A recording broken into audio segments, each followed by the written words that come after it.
Well, Mr. Downtown Ray Melo, and you're listening to the Entertainment Report on iHeartRadio, live from Orlando, Florida, for Monday, July 23rd, 2018, delivering some major stories and trends going on in the world of entertainment and beyond. You can follow the show on Facebook, Twitter, or Instagram.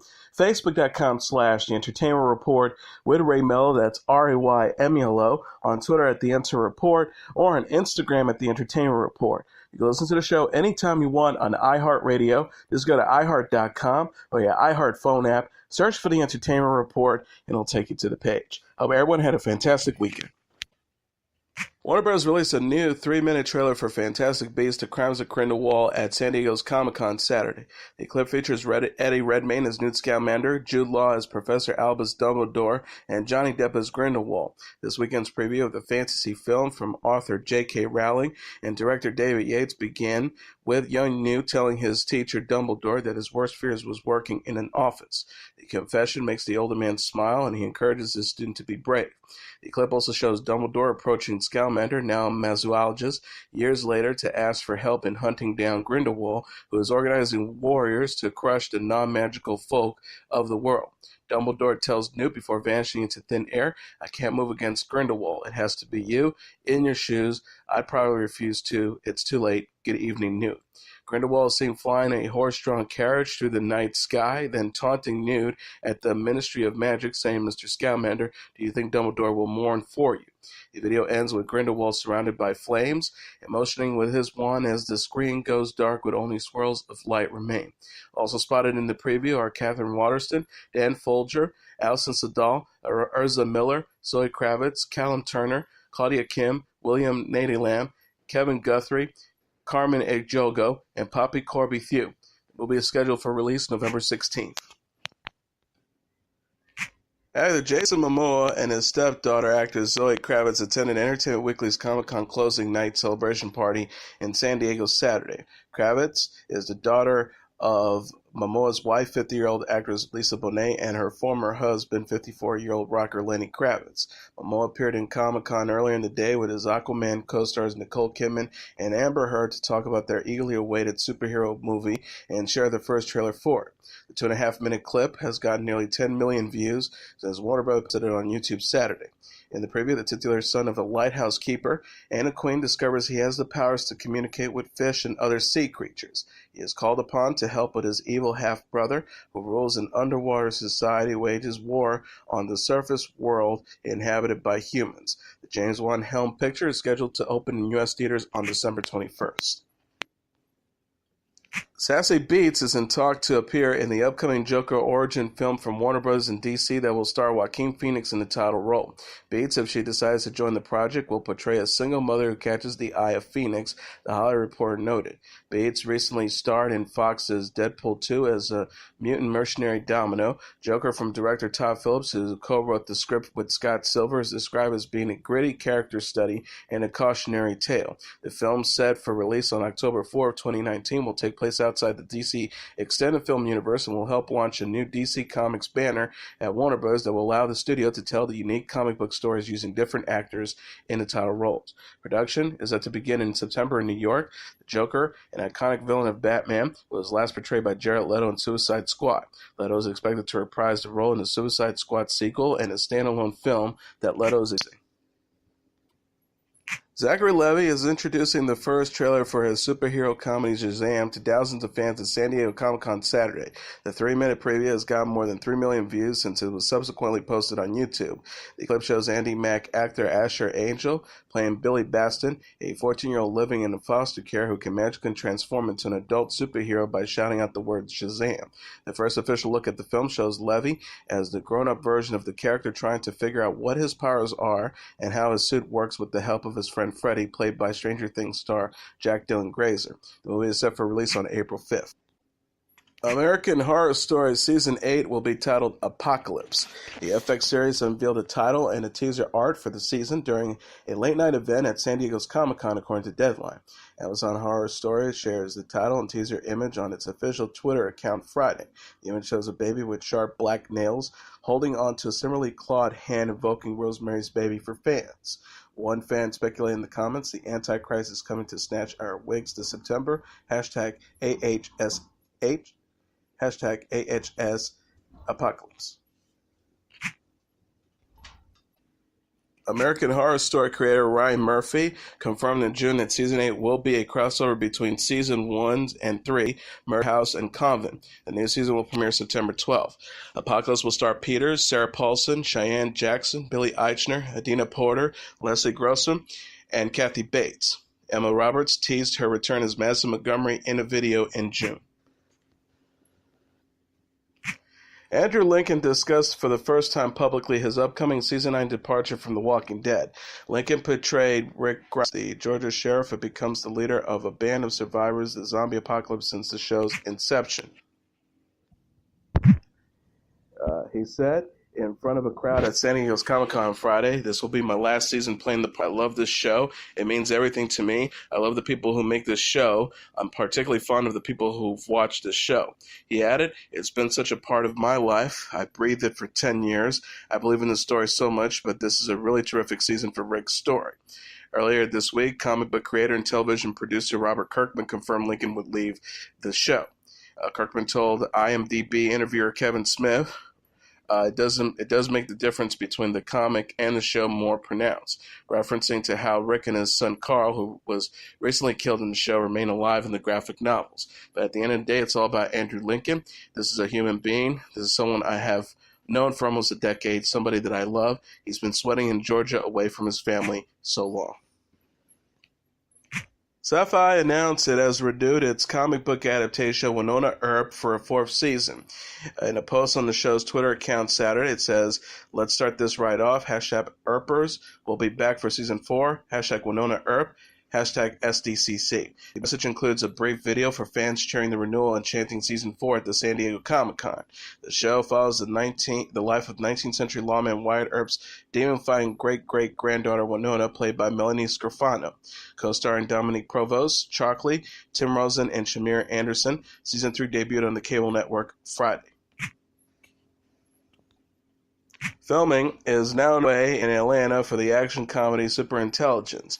Ben Falcone is directing the movie, which stars his wife Melissa McCarthy, Bobby Cannavale, and James Corden. A press release for New Line Cinema says. Synopsis explains, nothing extraordinary ever happens to Carol Peters, so when she starts getting snarkly backtalk from her TV, phone, and microwave, she thinks she's being punked or losing her mind. In fact, the world's first superintelligence has selected her for observation, taking over her life with a bigger, more ominous plan to take over everything.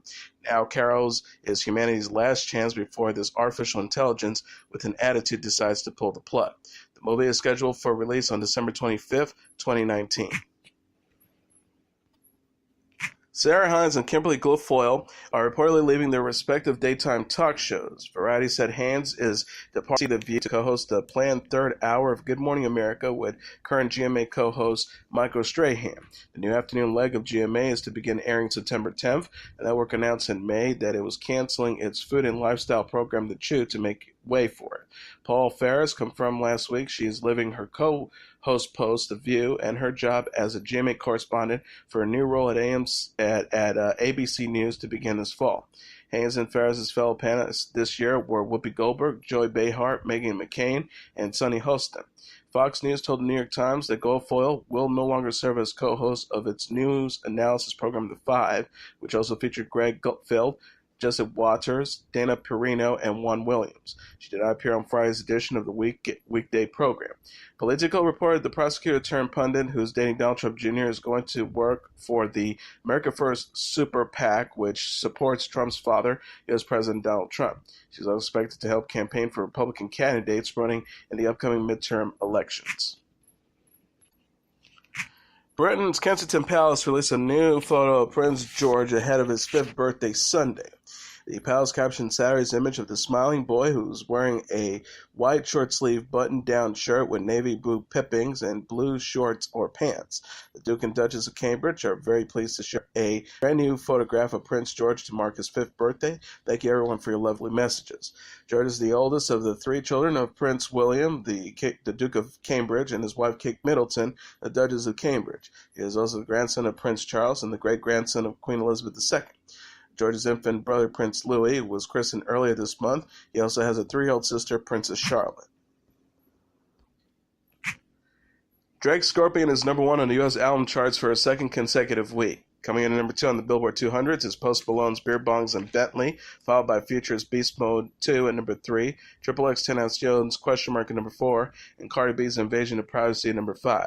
Rounding up the top tier are Juice WRLD with Goodbye and Good Riddance at number 6, The Greatest Showman soundtrack at number 7, The Carters' Everything Is Love at number 8, Meek Mill's Legend of the Summer number 9, and Lil Baby's Harder Than Ever number 10. So, Washington's vigilante drama The Equalizer 2 is the number one movie in North America this weekend with $35.8 million in receipts, box office mojo.com announced Sunday. Coming in number 2 is Mamma Mia, Here We Go Again with 34.4, followed by Hotel Transylvania 3, Summer Vacation number 3 with $23.2 million, Ant-Man and the Wasp at number 4 with $16.1 million, and Incredibles 2 at number 5 with $11.5 million. Rounding up the top tier are Jurassic World Fallen Kingdom at number 6 with $11 million, Skyscraper at number 7 with $10.96 million, The First Purge at number 8 with $5 million, Unfriended Dark Web at number 9 with $3.5 million, and Sorry to Bother You at number 10 with $2.8 million.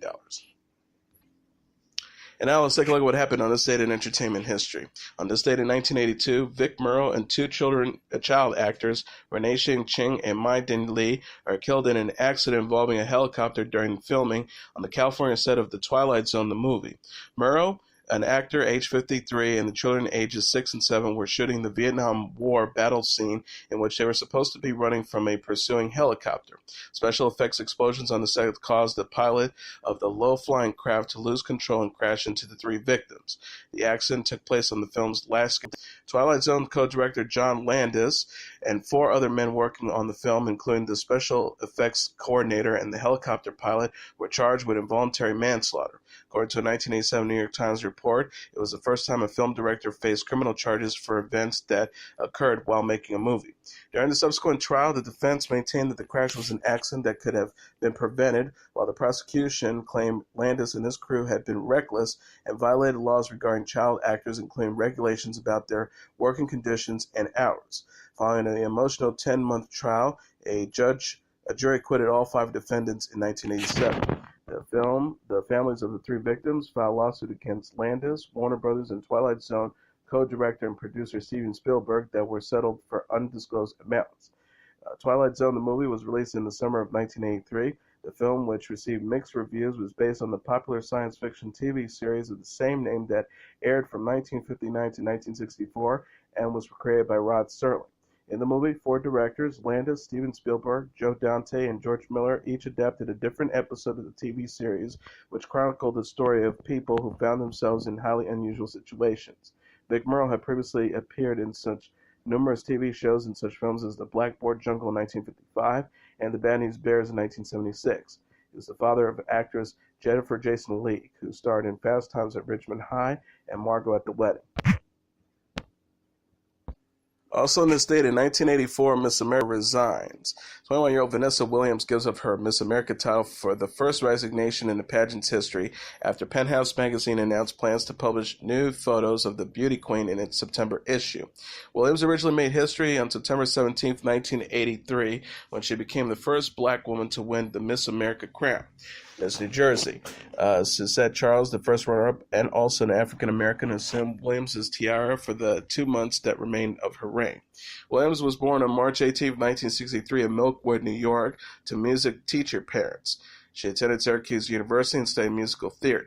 In 1982, while working as a summer job as a receptionist at a modeling agency in Mount Kisco, New York, photographer Thomas Chappell took the nude pictures of Williams, telling her they'd be shot in silhouettes and that she wouldn't be recognizable. After Williams became Miss America, the photographer sold the pictures to the Penthouse without her knowledge. Williams later dropped lawsuits against the magazine and photographer after it was learned that she had signed a model release form at the time of the photos were taken. The Miss America pageant, which prides itself on projecting a wholesome, positive image of women, began in 1921 in Atlantic City, New Jersey, as a stunt developed by local businessmen to enter the summer tourist season.